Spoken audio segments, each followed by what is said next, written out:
No vídeo de hoje eu gostaria de falar um pouco sobre piedade, como viver de maneira piedosa, ou mais especificamente sobre como esperar o Senhor. Nós vivemos em tempos de incertezas, distrações, cheio de promessas humanas que não se cumprem. Mas a palavra de Deus nos fala de algo que é certo. O Senhor virá. Jesus há de vir uma segunda vez, naquele dia que será para sempre. E ele vem sem demora. O mundo como nós conhecemos, ele passará. E a pergunta que eu te faço é: como você tem esperado pelo Senhor? Para guiar essa nossa reflexão, eu gostaria de ler dois textos. O primeiro deles é a segunda carta de Paulo a Timóteo, capítulo 3, versículo 1 a 5. Diz assim: Mas você precisa saber disso. Nos últimos dias sobrevirão tempos difíceis, pois os seres humanos serão egoístas, avarentos, orgulhosos, arrogantes, blasfemadores, desobedientes aos pais, ingratos, ímpios, sem afeição natural, implacáveis, caluniadores, sem domínio de si, cruéis, inimigos do bem, traidores atrevidos, convencidos, mais amigos dos prazeres do que amigos de Deus, tendo forma de piedade, mas negando o poder dela. Fique longe também destes. Aqui nós vemos uma descrição de como serão os últimos dias, das características dos seres humanos. E me espanta saber que muitas das vezes eu me encaixo nessas descrições. Afinal, quantas vezes nós não fomos egoístas, orgulhosos, arrogantes? Quantas vezes não fomos desobedientes?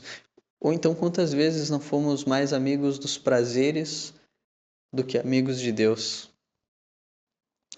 Sabendo disso,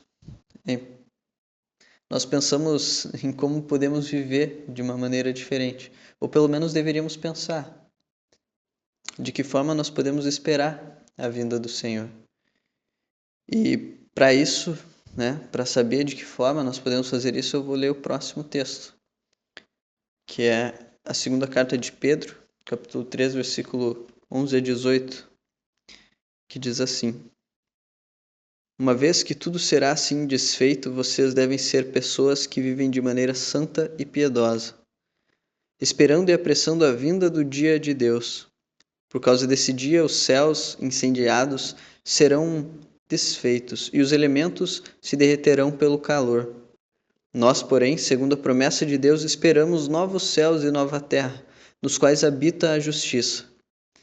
Por essa razão, amados, esperando estas coisas, esforcem-se para que Deus os encontre sem mácula, sem culpa e em paz.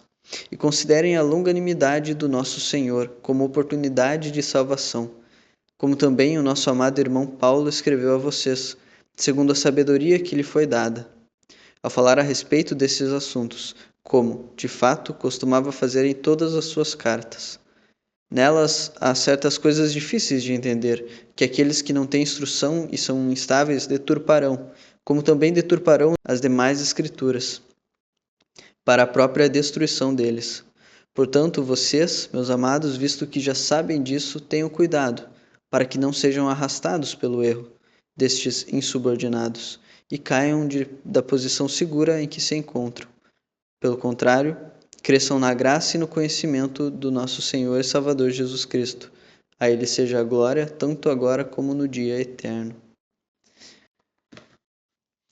Viver de uma maneira santa e piedosa é viver pela fé em Cristo, na certeza do perdão dos pecados, deixando que essa fé molde a nossa vida diária em arrependimento, em amor, em obediência à vontade de Deus. Essa vida ela não nasce de um esforço humano ou de regras externas impostas. Essa vida é um fruto do Espírito Santo, que opera em nós por meio da palavra e dos sacramentos. Ao contrário do que muitos pensam, ser santo e piedoso não é se afastar do mundo, mas viver nele com responsabilidade cristã, como pais, filhos, trabalhadores, como cidadãos, exercendo as nossas vocações com humildade, com justiça, com amor ao próximo. Podemos viver assim não por mérito, mas pela graça de Deus. confiando na obra de Cristo e sendo continuamente fortalecidos pelos meios da graça. Quem nos move a viver uma vida santa e piedosa é o Espírito Santo. Ele nos fornece ajuda em forma de motivação e direção. Ele move as pessoas internamente para que elas queiram viver uma vida cristã e então ele ensina as suas mentes e o seu coração que tipo de vida é essa e que tipos de atitudes e ações ele gostaria de desenvolver nelas.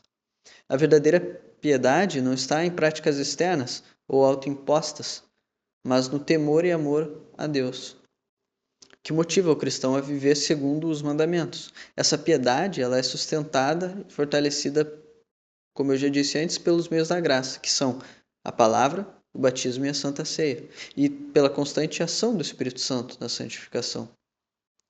Se você não se sente motivado a viver uma vida dessa maneira, né, santa e piedosa, então volte a esses meios da graça, volte à palavra.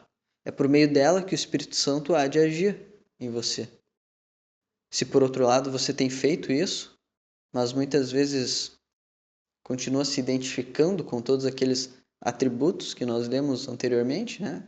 Egoísta, arrogante, orgulhoso, desobediente, né? Muitas vezes você se vê sendo mais amigo dos prazeres do que amigo de Deus.